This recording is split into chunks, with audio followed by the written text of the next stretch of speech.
రెడీగా డీటెయిల్స్ చూస్తే ఎన్సీసీ దినోత్సవం చాలా ప్రత్యేకమైన రోజని ప్రధాని మోదీ అన్నారు. ఎన్సీసీ వల్ల క్రమశిక్షణ, సేవ, నాయకత్వ లక్షణాలు పెరుగుతున్నాయన్నారు. ఎక్కడ ప్రకృతి విపత్తులు సంభవించినా అక్కడ ఎన్సీసీ సేవలు ఉంటాయని గుర్తు చేశారు. మన్ కీ బాత్ లో ప్రధాని మోదీ కీలక వ్యాఖ్యలు చేశారు. దేశంలో ఎన్సీసీని బలోపేతం చేసేందుకు యత్నిస్తున్న 2024లో 20 లక్షల మంది ఎన్సీసీలో చేరారని చెప్పారు. ఎన్సీసీలో 5,000 విద్యా సంస్థలు భాగమయ్యాయన్నారు. యువత పెద్ద సంఖ్యలో ఎన్సీసీలో చేరాలన్న మోదీ వికసిత్ భారత్ లో యువకుల పాత్ర ప్రధానమైందన్నారు. लगातार काम हो रहा है। पहले एनसीसी में गर्ल्स कैडेट्स की संख्या करीब 25% के आसपास ही होती थी। अब एनसीसी में गर्ल्स कैडेट्स की संख्या करीब करीब 40% हो गई है। युवाओं में अनुशासन। ఢిల్లీలో అఖిలపక్ష సమావేశం ముగిసింది. కేంద్ర రక్షణ మంత్రి రాజ్నాథ్ సింగ్ అధ్యక్షతన అఖిలపక్షం సమావేశం కాగా 2.5 గంటల పాటు ఈ భేటీ కొనసాగింది. పార్లమెంటు శీతాకాల సమావేశాలు ప్రారంభం ఉన్న పార్లమెంటు సమావేశాలపై అఖిలపక్ష సమావేశంలో చర్చించారు. ఈ సమావేశానికి అఖిలపక్ష సమావేశానికి పలు పార్టీల ఫ్లోర్ లీడర్లు హాజరయ్యారు.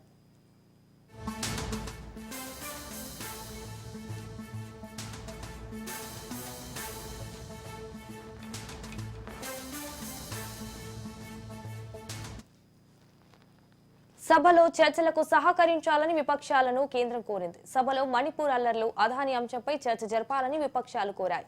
ఇక రేపటి నుంచి పార్లమెంటు శీతాకాల సమావేశాలు ప్రారంభం కానుండగా డిసెంబర్ 20 వరకు కొనసాగుతున్నాయి. వక్ఫ్ చట్టం సవరణ బిల్లు, జమిలీ ఎన్నికలతో పాటు మరో 16 బిల్లులను కేంద్రం ప్రవేశపెట్టనుంది.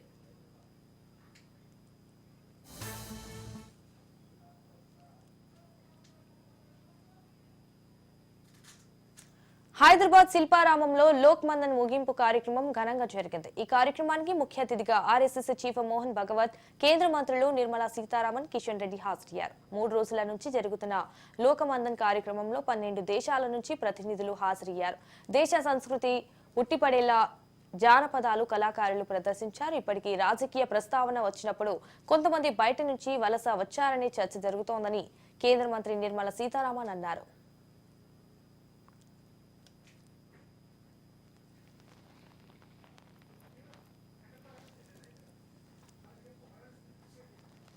मंथन के द्वारा, लोक मंथन के द्वारा once in 2 years, अभी 4th टाइम, ये सब कह सकते हैं, मगर भारत में ये नया नहीं है। जैसे गजेंद्र शेखावत जी ने कहा, हम we have lived that life, वनवासी, नगरवासी, ग्रामवासी, ऐसे ही हम we have seen ourselves. So इसके लिए एक प्रयत्न इकट्ठा करने के लिए होगा, मगर मन में तो हम सब भारतीय हैं, ऐसे ही हम सोचकर चलते हैं।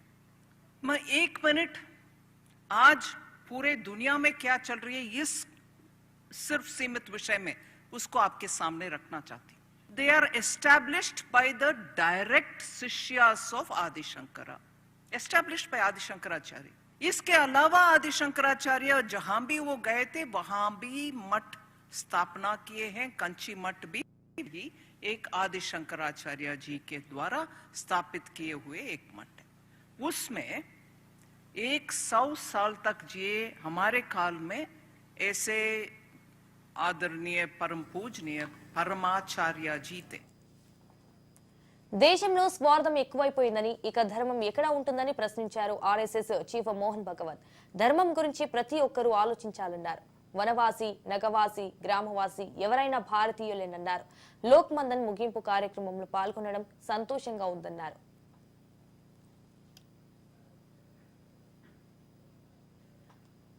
भोजन भी यहाँ किया है तो दिया हुआ काम करना चाहिए, इस बुद्धि से मैं यहाँ पर खड़ा हूं।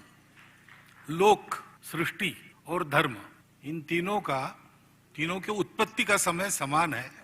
ये साथ चलते हैं और प्रलय तक रहेंगे, इसलिए सनातन है। क्योंकि ये तीनों साथ है तो अस्तित्व चलता है। एको हम बहुश्याम ऐसी इच्छा करके जो उत्पन्न हुआ है, जो अभी स्थित है और कभी आगे जाके लय भी जिसका होने वाला है, वो इन तीनों के सहारे चलता है। अब ये बात जब हम कहते हैं, ऐसी बातें अगर हम कहते हैं तो अपरिचित व्यक्ति की पूछेगा कि आप भारत से आए हो क्या, क्योंकि ये बात हमारे पूर्वजों ने पहचानी है। बात तो सबकी है, ये कोई बपौती हमारी नहीं है। ये ఈ సందర్భంగా మంత్రి కిషన్ రెడ్డి దేశంలో ఆధ్యాత్మికత పెరుగుతుందని అభివృద్ధి జరుగుతుందని అన్నారు. అయితే ఇలా జరగడాన్ని కొన్ని శక్తులు సహించడం లేదని ఆగ్రహం వ్యక్తం చేశారు. దేశాల మధ్య యుద్ధాలు జరుగుతున్న సమయంలో అంతర్జాతీయ వేదికలపై విశ్వశాంతి కోసం మోడీ ప్రయత్నిస్తున్నారని తెలిపారు. और लोक कलाओं को परंपराओं पर गौरव करना, एकता और एकजुटता के संकल्प के साथ आगे बढ़ना, नागरिक कर्तव्यों का निर्वहन पर ध्यान देना आज के परिस्थिति में देश जन जन का ये कर्तव्य होना चाहिए। मैं आज इस परंपराओं को बचाना है, इसे पालन करना है। भारत को विश्व गुरु बनाने में हम पूरे मिलकर काम करना है। इस 4 दिन का लोकमंथन कार्यक्रम में सफल बनाने में देश भर से आए हुए अलग अलग accommodations, artists, activists, thinkers, philosophers, researchers, social workers, सभी लोगों को हैदराबाद के जनता के ओर से मैं हृदय से धन्यवाद देना चाहता हूं। సీఎం రేవంత్ రెడ్డి ఈ నెల 25న ఢిల్లీకి వెళ్లనున్నారు. ఏఐసీసీ అగ్రనేతలతో సీఎం సమావేశం కానున్నారు. తెలంగాణలో కేబినెట్ విస్తరణపై అగ్రనాయకులతో చర్చించే అవకాశం ఉన్నట్లుగా తెలుస్తోంది. కేబినెట్ విస్తరణలో మంత్రి పదవి అవకాశం కోసం ఆశావాహులు వేచి చూస్తున్నారు. ఢిల్లీ స్థాయిలో లాబియింగ్ చేస్తున్నట్టుగా తెలుస్తోంది. ప్రభుత్వం ఏర్పడి ఏడాది కావస్తున్నా నేటికి కీలకమైన విద్యాశాఖ, హోంశాఖలకు మంత్రులు లేకపోవడంతో విపక్షాలు తీవ్ర విమర్శలు చేస్తున్నాయి. ఇప్పటికే పలుమార్లు ఢిల్లీకి వెళ్లిన కేబినెట్ విస్తరణ కొలిక్కి రాకపోవడంతో ఈ దఫా ఢిల్లీ పర్యటనలో అయినా మంత్రివర్గ విస్తరణపై క్లారిటీ వస్తుందా అనేది ఆసక్తిగా మారింది.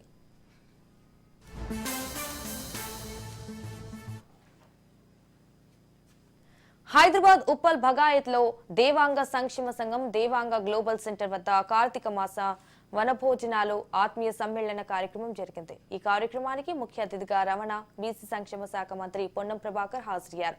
సంఘం పేరు మీద ఐక్యంగా ఉండడానికి ఈ సమావేశాలు ఎంతగానో ఉపయోగపడతాయని, పోటీ ప్రపంచంలో బతకాలంటే అన్ని అంశాలపై అవగాహన ఉండాలన్నారు.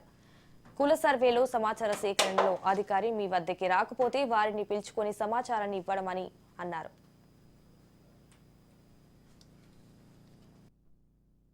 బలైన వర్గాలకు సంబంధించి ఎవరెంతో వారికి అంత అన్నట్టుగా కులాలకు సంబంధించిన సర్వే కార్యక్రమం జరుగుతా ఉంది. నేను ఇక్కడ ఇచ్చిన వాళ్ళందరినీ కోరుతా ఉన్నా, మీరు మీ పక్కన ఉండబడేటువంటి వాళ్ళం గాని ఎవరైనా ఇప్పటికి కుల సర్వేకు సంబంధించి సమాచార సేకరణకు సంబంధించి అధికారి మీ దగ్గర రాకపోతే దయచేసి వాళ్ళని పిలుచుకొని మీ కుటుంబానికి సంబంధించిన సమాచారాన్ని ఇవ్వడంతో పాటుగా మన హక్కు కోసం, మన వాటా కోసం, మనకు రావాల్సినటువంటి ప్రభుత్వ సహకారం కోసం మనం ఎంతో తెలవాల్సిన అవసరం ఉంది. ఐక్యంగా ఉన్నప్పుడే అది సాధ్యమవుతుంది. కాబట్టి అలా దేశంలో తెలంగాణ రాష్ట్రం ఒక దేశానికి మార్గదర్శకంగా ఉండే విధంగా సర్వే కార్యక్రమం తీసుకుంటా ఉంది. ఈ భవన నిర్మాణానికి ములుగు జిల్లా ఏటూరు నాగారం మండలం గిరిజన భవన్ లో అంగన్వాడీ టీచర్లకు, ఆయాలకు ఉచిత క్యాన్సర్ నిర్ధారణ పరీక్ష నిర్వహించారు. ఈ కార్యక్రమంలో మంత్రి సీతక్క పాల్గొన్నారు. ప్రాథమిక దశలోనే గుర్తించడం ద్వారా ఎంతటి రోగాన్నైనా జయించవచ్చని సీతక్క తెలిపారు. అలాగే సరైన ఆరోగ్యంతోనే సమాజ అభివృద్ధి సాధ్యమని నమ్మిన ప్రజాప్రభుత్వం ఉద్యోగుల ఆరోగ్యం పట్ల ప్రత్యేక శ్రద్ధ వహిస్తుందని అన్నారు. ఆరోగ్య తెలంగాణ నిర్మాణమే లక్ష్యంగా మహిళా ఉద్యోగులకు, సిబ్బందికి ఆరోగ్య శిబిరాలు నిర్వహిస్తున్నామని సీతక్క తెలియజేశారు. జిల్లాలోని అంగన్వాడీ టీచర్లు, ఆయాలు, మహిళలు ఈ అవకాశాన్ని సద్వినియోగం చేసుకుని పరీక్షలు చేయించుకోవాలని సీతక్క సూచించారు.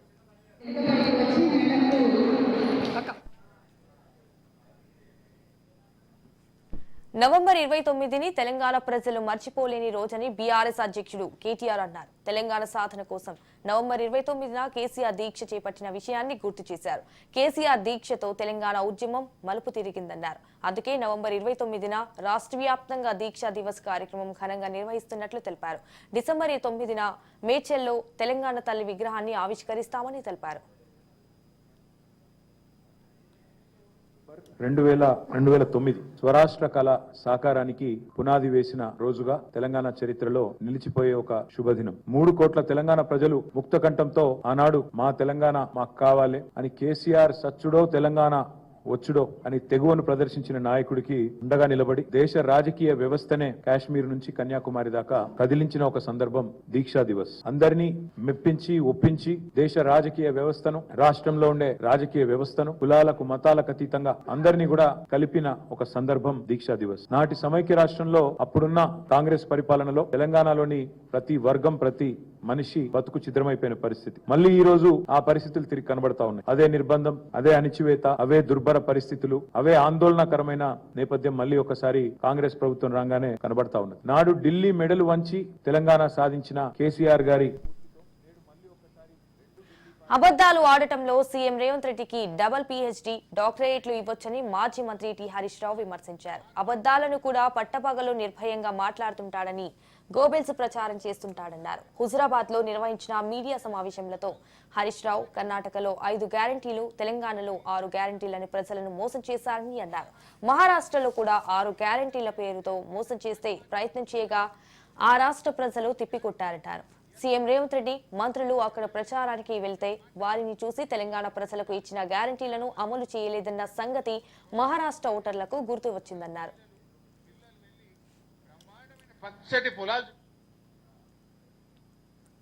బీసీ సంఘాలతో ఎమ్మెల్సీ కవిత సమావేశమయ్యారు. యునైటెడ్ పూలే ఫ్రంట్, తెలంగాణ జాగృతి, బీసీ కులగణన సంఘాలతో భేటీ అయ్యారు. రాష్ట్రంలో జరుగుతున్న కులగణనపై చర్చించినట్టుగా తెలుస్తోంది. రేపు కులగణన కమిషన్ కు ఎమ్మెల్సీ కవిత నేతృత్వంలోని బృందం రిపోర్ట్ అందజేసే అవకాశం ఉంది.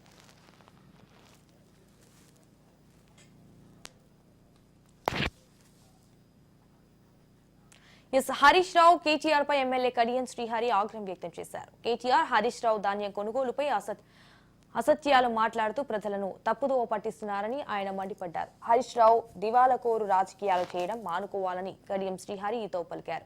హరీష్ రావు బోనస్ పై చేసిన వ్యాఖ్యలు ఖండిస్తున్నామన్నారు. బోనస్ బోగస్ కాలేదని, బోనస్ సార్థకమైందన్నారు. ప్రియాంక గాంధీ ప్రత్యేక రాజకీయాల్లోకి రావడం కాంగ్రెస్ పార్టీ బలోపేతానికి దోహదపడుతుందని కడియం శ్రీహరి అన్నారు. మహారాష్ట్రలో ఒక్క ఫలితం, జార్ఖండ్ లో ఇంకో ఫలితం వచ్చిందన్నారు. ప్రజల తీర్పును గౌరవించాలని ఎమ్మెల్యే కడియం శ్రీహరి అన్నారు. ఎన్ని మెట్రిక్ టన్నులు కొన్నాం, దొడ్డు ఎన్ని మెట్రిక్ టన్నులు కొన్నాం, ఎంతమంది రైతులకు అమ్మిన వాళ్ళకి ఇప్పటికే డబ్బులు వాళ్ళ అకౌంట్లో జమ అయింది, అన్నాలు అమ్మిన వాళ్ళకి ఎంతమందికి బోనస్ కూడా జమ అయిందో చెప్పడానికి సిద్ధంగా ఉన్నాం. మరి దిక్కుదోచని పరిస్థితిలో దివాలాకోరు రాజకీయాలు చేస్తూ రాష్ట్ర ప్రభుత్వం పైన దుష్ప్రచారం చేస్తున్నది సరైనది కాదు అని చెప్పి నేను సందర్భంగా తెలియజేస్తాను. హరీష్ రావు గారు మాటి మాటికి ఒక మాట అంటున్నారు, బోనస్ బోగస్ అయింది అని అంటున్నారు. బోనస్ అనేది సార్థకమైంది, బోనస్ అనేది నిజమైంది. సన్నాలు అమ్ముకుంటున్న రైతులకు బోనస్ అనేది వాళ్ళ అకౌంట్లో జమ అవుతున్నది. అది మీరు జనగామ జిల్లా నుంచి వివరాలు సేకరించి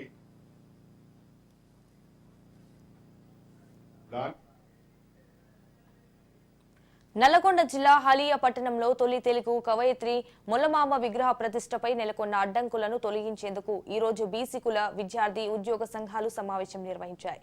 ఈ సమావేశానికి ఎమ్మెల్సీ తీన్మార్ మల్లన్న హాజరయ్యారు. కవయిత్రి మొల్లమాంబ విగ్రహ ప్రతిష్టకు మద్దతుగా బీసీ ఐక్యతను ప్రదర్శించాల్సిన అవసరం ఉందని, హాలో బీసీ చలో హాలియా అనే నినాదంతో ప్రతి బీసీ సోదరులు ఈ సమావేశానికి తరలివచ్చి విజయవంతం చేయాలని ఆయన కోరారు. హాలియా పట్టణంలో ఉన్నటువంటి బిడ్డలారా, రేపు పొద్దుగాల మీ బీసీ బిడ్డలు ఏ ఎన్నికల్లో నిలబడ్డా, ఏ పార్టీ నుంచి నిలబడ్డా బీసీ వాడికి మీరు అవకాశాలు మెరుగుపరచాల్సిందిగా కోరుకుంటా ఉన్నా. ఇవాళ బీసీల మనతో ఒక్కడి కలిసినాము. ఇవాళ కుమ్మరోల విగ్రహానికి కుమ్మరి బిడ్డకు జరిగినటువంటి అవమానంగా భావించి ఇవాళ గౌన్లన్న వచ్చిండు, యాదవన్న వచ్చిండు, ముదిరాజన్న వచ్చిండు, మున్నూరు కాపన్న వచ్చిండు, పద్మశాలి వచ్చిండు, గంగెడ్లోళ్ళు కూడా వచ్చి ఆఖరికి మా బిడ్డలే ప్రతిష్ఠించడానికి ప్రయత్నం చేసినటువంటి సందర్భంలో జేసీబీ పెట్టి మీరు దాన్ని పెకిలించి వేసినారు. మీ కుర్చీలు పెకిలియక ముందుకే మొల్లమామ విగ్రహాన్ని యథావిధిగా అక్కడ పెట్టి గౌరవించుకోవాల్సిందిగా మేము రిక్వెస్ట్ చేస్తా ఉన్నాం. Welcome back. BRS Huzurabad MLA పాడి కౌశిక్ రెడ్డికి పోలీసులు నోటీసులు జారీ చేశారు. దళితుల బంధు 2వ విడత డబ్బులు విడుదల చేయాలని కౌశిక్ రెడ్డి ఈ నెల 9న హుజురాబాద్ లో ధర్నా నిరసన చేపట్టిన విషయం తెలిసిందే. అయితే కౌశిక్ రెడ్డి ధర్నాకు నిరసనకు ఎలాంటి అనుమతి తీసుకోకపోవడం వివాదాస్పదమైంది. అనుమతి లేకుండా ధర్నా నిరసనలు చేపట్టినందుకు గాను ఎమ్మెల్యే కౌశిక్ రెడ్డి బీఆర్ఎస్ నేతలపై బిఎన్ఎస్ చట్టంలోని సెక్షన్ 35(3) కింద పోలీసులు కేసు నమోదు చేసి నోటీసులు జారీ చేశారు. ప్రభుత్వంపై విమర్శలు గుప్పించడంలో బీఆర్ఎస్ ఎమ్మెల్యే పాడి కౌశిక్ రెడ్డి ముందుంటున్నారు. బొగ్గు బూడిద రవాణాలో జిల్లా మంత్రి పొన్నం ప్రభాకర్ అవినీతికి పాల్పడ్డారని ఆరోపించారు. అయితే సీఎం రేవంత్ రెడ్డి పాలన విధానాలను కూడా అసెంబ్లీ లోపల బయట మీడియా సమావేశాల్లో విపక్షాలు తరచూ విమర్శిస్తున్నాయి. ఎమ్మెల్యే ఫిరాయింపు వివాదంలో కౌశిక్ రెడ్డి స్వయంగా అరికపూడి గాంధీకి సవాళ్లు వివాదం సాగింది. అయితే కోర్టులో పిటిషన్ కూడా వేశారు.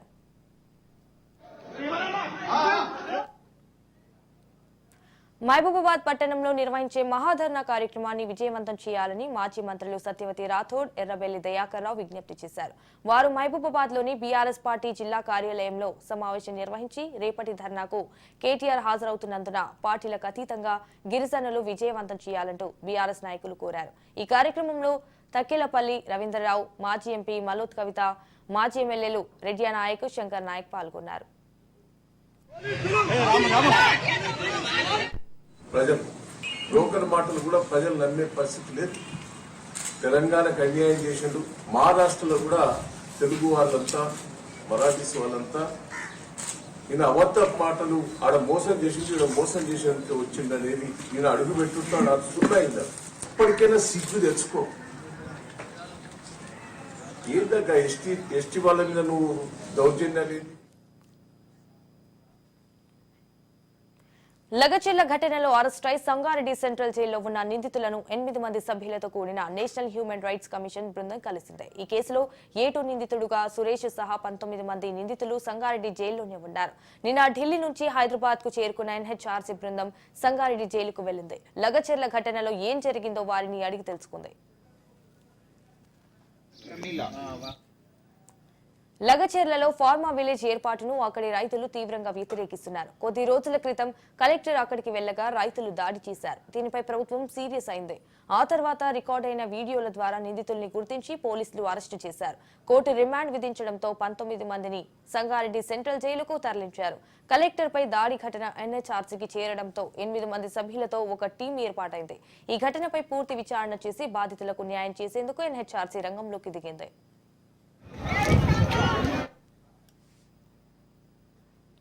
వైసీపీ తరపున అఖిలపక్ష సమావేశానికి రాజ్యసభ పక్ష నేత విజయసాయిరెడ్డి, లోక్సభ పక్ష నేత మిథున్ రెడ్డి హాజరయ్యారు. సమావేశం అనంతరం మిథున్ రెడ్డి మాట్లాడుతూ అఖిలపక్ష సమావేశంలో ఏపీకి సంబంధించిన అనేక డిమాండ్లను ప్రస్తావించామని తెలిపారు. పోలవరం ప్రాజెక్టు ఎత్తుపై రాష్ట్ర మంత్రులు భిన్న ప్రకటనలు చేస్తున్నారు. పోలవరం ఎత్తు ఎంత అన్నదానిపై రకరకాల ప్రశ్నలు వస్తున్నాయన్నారు. పోలవరం అంశంపై పార్లమెంటులో చర్చించాలని పేర్కొన్నారు. విభజన చట్టంలోని హామీలను ఇంకా పూర్తిగా నెరవేర్చలేదు. విశాఖపట్నం స్టీల్ ప్లాంట్ ప్రైవేటీకరణను వ్యతిరేకిస్తున్నామని ఎంపీ మిథున్ రెడ్డి తెలిపారు. డ్రగ్స్ తో దేశంలో యువత పెడదోవ పడుతున్నారు, నిర్వీర్యం అవుతున్నారు. డ్రగ్స్ నిర్మూలనకు కఠిన చట్టాలు తీసుకోవాలని మిథున్ రెడ్డి అన్నారు. సోషల్ మీడియా కార్యకర్తలపై నాన్ బెయిలబుల్ కేసులు పెడుతున్నారు. సోషల్ మీడియా కార్యకర్తలను పోలీస్ స్టేషన్లో చుట్టూ తిప్పుతూ తీవ్రంగా వేధిస్తున్నారన్నారు. ఏపీలో అధికార పార్టీకి ఒక చట్టం, ప్రతిపక్ష పార్టీకి మరో చట్టం అన్న తరహాలో ప్రభుత్వం వ్యవహరిస్తోందని ఆరోపించారు. అయితే చట్టం ముందు అందరూ సమానులే. సోషల్ మీడియా కార్యకర్తల అంశాన్ని పార్లమెంటులో ప్రస్తావిస్తాం, చర్చకు పట్టుబడతామని తెలిపారు. మాజీ సీఎం జగన్ అంతర్జాతీయ స్థాయిలో అవినీతికి పాల్పడ్డారని తెదేపా నేత ఆనం వెంకట రమణారెడ్డి ఆరోపించారు. విద్యుత్ ఒప్పందాల్లో జగన్ భారీగా అవినీతి చేశారన్నారు. సోలార్ విద్యుత్ పెట్టుబడిదారుల నుండి అతనితో కలిసి 1,750 కోట్ల రూపాయలు లంచం తీసుకున్నట్లుగా FBI వద్ద ఆధారాలు ఉన్నాయన్నారు. ఇటీవల గౌతమ్ అదానిని జగన్మోహన్ రెడ్డి 3 సార్లు రహస్యంగా ఎందుకు కలిశాడంటూ ప్రశ్నించారు. అక్రమంగా చంద్రబాబుని జైల్లో పెట్టించి చునక ఆనందం పొందిన జగన్మోహన్ రెడ్డికి ఆ దేవుడు సరైన శిక్ష పడేలా చేశారన్నారు.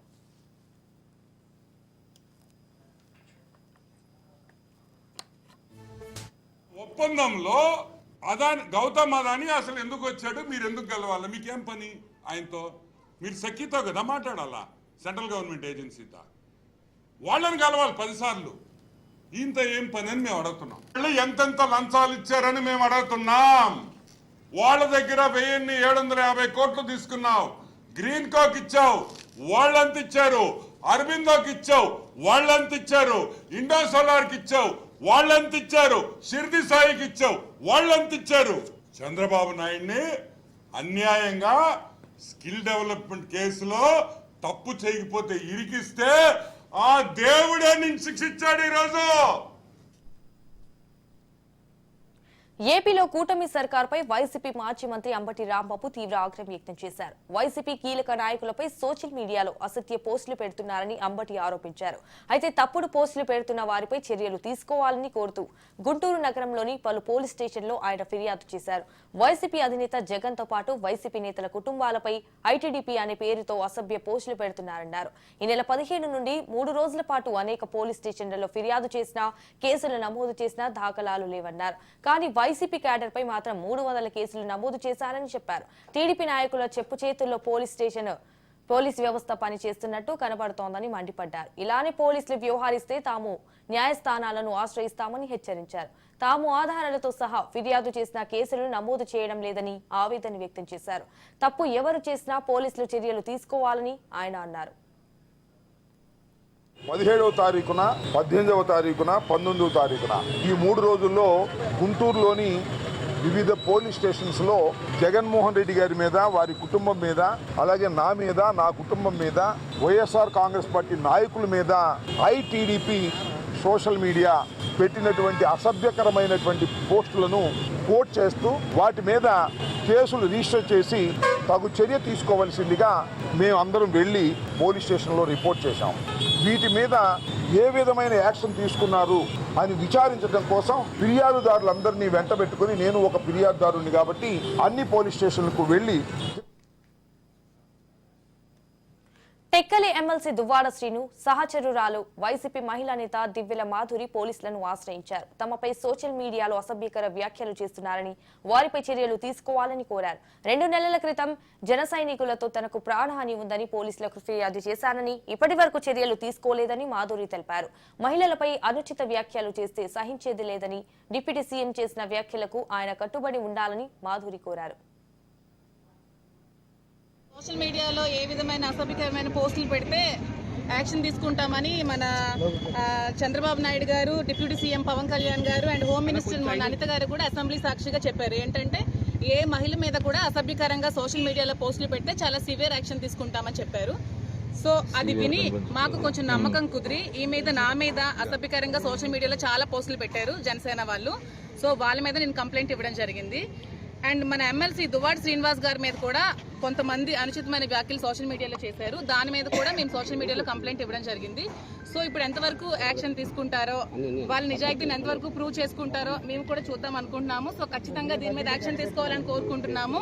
దానికి సంబంధించిన ఎవిడెన్సెస్ కూడా మేము స్టేషన్లో ప్రొవైడ్ చేయడం జరిగింది. దానికి సంబంధించిన వాళ్ళ పేర్లు కూడా కంప్లైంట్లో పొందుపరిచి మేము కంప్లైంట్ ఇవ్వడం జరిగింది. సో దాని మీద యాక్షన్ తీసుకోవాలని కోరుకుంటున్నాము. ఎమ్మెల్సీ దువ్వాడ శ్రీనివాస్ గారి మీద గత కొద్ది ఎలక్షన్ ఓడిపోయిన తర్వాత 4-5 నెలల నుంచి కూడా తీవ్రమైన థ్రెటనింగ్ కాల్స్ వస్తున్నాయి. చంపేస్తాం, బెదిరించేస్తామని, మీ ఇంటికి వచ్చి మీ ఇంటి మీద పెట్రోల్ పోస్తామని, మీ మీద యాసిడ్ పోస్తామని చాలా దారుణంగా ట్రోల్స్ చేసి కంప్లైంట్స్ రైజ్ చేసి సోషల్ మీడియా. మాజీ ఎమ్మెల్యే వల్లభనేని వంశీపై వీరవల్లి పోలీస్ స్టేషన్లో కేసు నమోదైంది. కృష్ణా జిల్లాలోని పాపులపాడు మండలం తిప్పనగుంట గ్రామానికి చెందిన మాజీ పీఎస్ఎస్ అధ్యక్షులు మాధవుల శ్రీనివాసరావు ఆరుగొలసు గ్రామంలోని ఎరువుల షాపు పెట్టుకుని వ్యాపారం చేస్తున్నాడు. కాగా గత వైసీపీ ఎమ్మెల్యే వల్లభనేని వంశీ తనను వైసీపీలోకి రావాలని బలవంతం చేశారని శ్రీనివాసరావు తెలిపారు. అయితే తాను టీడీపీని వీడేది లేదంటూ తేల్చి చెప్పడంతో తన ఎరువుల షాపును దౌర్జన్యం చేశారని చెప్పుకొచ్చారు. అంతేగాక షాపులోని ఎరువులను వంశీ అనుచరులు అమ్ముకున్నారని ఆవేదన వ్యక్తం చేశారు. న్యాయం కోసం పోలీసులను ఆశ్రయించిన తనకు న్యాయం జరగలేదన్నారు. గతంలో ఈ విషయంపై నారా లోకేష్ ను చెప్పుకున్నారని, ప్రస్తుతం నాపై దౌర్జన్యానికి పాల్పడ్డ వారిపై కేసులు నమోదయ్యాయని శ్రీనివాసరావు తెలిపారు. నారా చంద్రబాబు నాయుడు గారు బాదుడే బాదుడు కార్యక్రమానికి గుడివాడ నుంచి హనుమాన్ జంక్షన్ పర్యటించే క్రమంలో మా గ్రామం నాయకులు, తెలుగుదేశం పార్టీ నాయకులైన మాధవ శ్రీనివాసరావు గారు బ్యానర్లు అవన్నీ కట్టి కొంచెం ఆర్భాటంగా చేయటం వలన అప్పటి ముఖ్యమంత్రి శాసనసభ్యులు వల్లభనేని వంశీమోహన్ పార్టీ మారాలి అని చెప్పి ఒత్తిడి తీసుకురొచ్చి, పార్టీ మారలేదనే కారణంతో ఈ స్థలాన్ని ఆక్యుపై చేసాం, ఇది డ్రైనేజీ బోర్డు మీద ఉందని చెప్పి ఒక కారణంతో పాత డేట్లు వేసి నోటీసులు ఇవ్వకోకుండా పాత డేట్లతో నోటీస్ సర్వ్ చేసి దీన్ని మొత్తాన్ని కూడా పోల్చడం జరిగింది. అప్పట్లో దీన్ని ఎంత దారుణం అంటే కూల్చిన తర్వాత కూడా స్క్రాప్ కింద వారి అనుచరులు, వారి పార్టీ నాయకులు, స్థానిక నాయకులు అందరూ కూడా కొంతమంది దీన్ని తీసుకెళ్లి అమ్ముకుని సొమ్ము చేసుకున్నటువంటి పరిస్థితులు ఉన్నాయి. మేము 2018లో ఈ షాప్ కన్స్ట్రక్షన్ చేసాము. తర్వాత 2018 నుంచి 3 ఏళ్ళు బాగానే జరిగింది. 2023 మే 9వ తారీఖున మాజీ ఎమ్మెల్యే పొలమనేని వంశీ పార్టీలోకి రాలేదని షాప్ను కూలగొడతాం జరిగింది కక్షపూరితంగా. మాకు బిల్డింగ్ కానీ దాంట్లో సరుకు కానీ ₹1 దాకా జరిగింది. అప్పుడు పోలీసులు మాకు అసలు దగ్గరికి కూడా రాని ఒక షాప్ దగ్గరికి కూడా పోలీసులు మా కంప్లైంట్ పట్టించుకోలేదు, రెస్పాండ్ అవ్వాలి. బోర్డర్ గవాస్కర్ ట్రోఫీ 2024 నుంచి 25లో భాగంగా పేర్తలోని ఆక్టోపస్ స్టేడియంలో టీమిండియా ఆస్ట్రేలియా జట్ల మధ్య జరుగుతున్న మొదటి టెస్టు మ్యాచ్లో టీమిండియా భారీ లక్ష్యాన్ని ఆస్ట్రేలియా ముందు ఉంచింది. 3వ రోజు ఆటలో బ్యాటింగ్ చేసిన టీమిండియా బ్యాటర్లు ఆస్ట్రేలియా బౌలర్లను ధీటుగా ఎదుర్కొని భారీ లక్ష్యాన్ని ఉంచారు. ఇక ఈ టెస్టు మ్యాచ్లో టీమిండియా మొదటి ఇన్నింగ్స్లో కేవలం 150 పరుగులకే ఆల్అౌట్ అయింది. ఆ తర్వాత మొదటి ఇన్నింగ్స్లో ఆస్ట్రేలియా 104 పరుగులకే కుప్పకూలింది. దీంతో టీమిండియాకు స్వల్ప ఆధిక్యం లభించింది.